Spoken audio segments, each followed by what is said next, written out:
এজন্য আমি বলি রিজিক আল্লাহ তাআলা বাড়ায় দিবেন। এক নম্বরে আপনি যদি আল্লাহর উপর তাওয়াক্কুল করেন, তাকওয়া যদি ঠিক থাকে, আল্লাহ রাব্বুল আলামিন আপনার রিজিক বাড়ায় দিবেন। জোরে করে সুবহানাল্লাহ। দুই নম্বর হলো ইস্তেগফার। দুই নম্বর কি? সবাই একটু বলেন আস্তাগফিরুল্লাহ।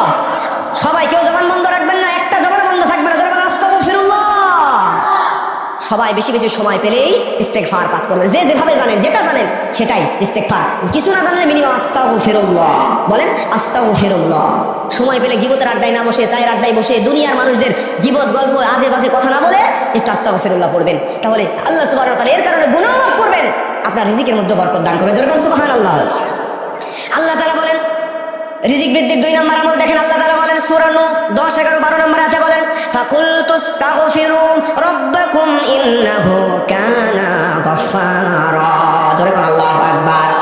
আল্লাহ বলছেন এক নম্বরে তোমরা যদি বেশি বেশি ইস্তেগফার পড়ো, এই যে আস্তাগফিরুল্লাহ বললেন, তোমরা যদি বেশি বেশি ইস্তেগফার পাঠ করো তাহলে আল্লাহ রাব্বুল আলামিন তোমাদের রব সর্বপ্রথম নম্বরে তোমাদের গুনাহগুলোকে ক্ষমা করে দিবেন। সুবহানাল্লাহ। এখানে আমরা ছোট কচি কাঁচা থেকে শুরু করে মুরব্বী তরুণ যুবক ভাইরা যারা আছেন, একজনও কি বলতে পারবো যে আমার জীবনে গুনাহ নাই? প্রত্যেকের জীবনে এত গুনাহ, আল্লাহ ক্ষমা না করলে জাহান্নাম ছাড়া উপায় না। তাহলে এক নম্বরে ইস্তেগফার পাঠ করলে গুনাহ ক্ষমা করে দিবেন। জোরে বলেন কে? আল্লাহ বলছেন ইউরসিলিস সামাআ আলাইকুম মিদরারা। আল্লাহ বলেন তোমাদের জন্য দুই নম্বরে ইস্তেগফার পাঠ করলে প্রচুর পরিমাণে আল্লাহ তাআলা রহমতের বৃষ্টি তোমাদের জন্য দিবেন। জোরে করে সুবহানাল্লাহ।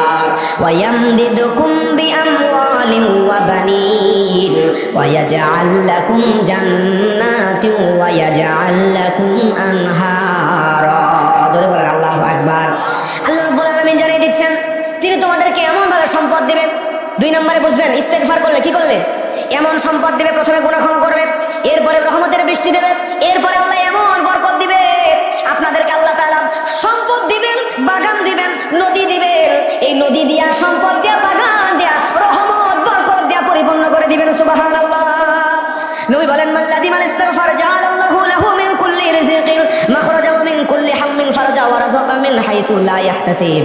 আল্লাহর নবী আরেক জায়গায় বলেছেন কেউ যদি বেশি বেশি ইস্তেগফার করে তাহলে আল্লাহ রাব্বুল আলামিন ওই বান্দাকে বিপদ মুক্ত করবেন। সুবহানাল্লাহ বলেন। দুশ্চিন্তা, টেনশন, ডিপ্রেশন মুক্ত করবেন এবং এমন জায়গা থেকে রিজিক দিয়ে দিবেন সেই বান্দা কোনোদিন কল্পনা আনতে পারে না। সুবহানাল্লাহ। এবার আসেন তিন নাম্বার। কয় নাম্বার? কিসের আমল? তিন নাম্বার রিজিক বৃদ্ধির আমল। আমার ভাইরা তিন নাম্বার মান আরাদা ইউবসাত লাহু ফি রিজকিহি আও ইউনসা লাহু ফি আসারিহি ফালিয়াসিল রাহিমাহু। যদি কোনো মানুষ তার হায়াত বৃদ্ধি করে নিতে চায় এবং রিজিক বাড়ায় নিতে চায় তাহলে যেন সে তার প্রতিবেশী এবং আত্মীয়দের হক আদায় করে। সুবহানাল্লাহ।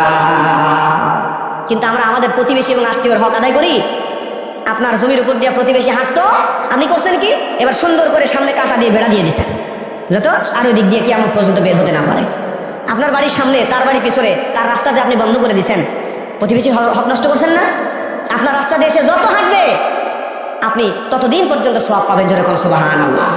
আপনার রাস্তা দিয়ে হাঁটতেছে, আপনি মারা গেছেন, কবরে গেছেন, কিয়ামত পর্যন্ত আপনার জমির উপর দিয়ে যত মানুষ হাঁটবে, যত মানুষের উপকার হবে, সমস্ত সওয়াব আল্লাহ সুবহানাহু ওয়া তাআলা আপনার কবরের মধ্যে ঢুকাবেন। জোরে করে সুবহানাল্লাহ। এরপরে আত্মীয়র হক নষ্ট করা যাবে না। সমাজে আমরা অনেক মানুষ আছি নিজের ছেলেটাকে ভালো ভালো জমিগুলো লিখে দিয়েছি এবং মেয়ের জন্য জমি লিখে দেই নাই। হজে যাওয়ার আগে মেয়ের মাথায় হাত দিয়ে বলি মারে তোর জন্য দোয়া করে দিলাম। আছে না নাই? বেশি খরচ করতে হবে। জোরে কোন সুবহানাল্লাহ। সূরা সাবা 39 নম্বর আয়াত আল্লাহ তাআলা বলেন কুল ইন্না রাব্বি ইয়াবসুতুর রিজকা লিমান ইয়াশাউ মিন ইবাদিহি ওয়া ইয়াকদিরু লাহু ওয়া মা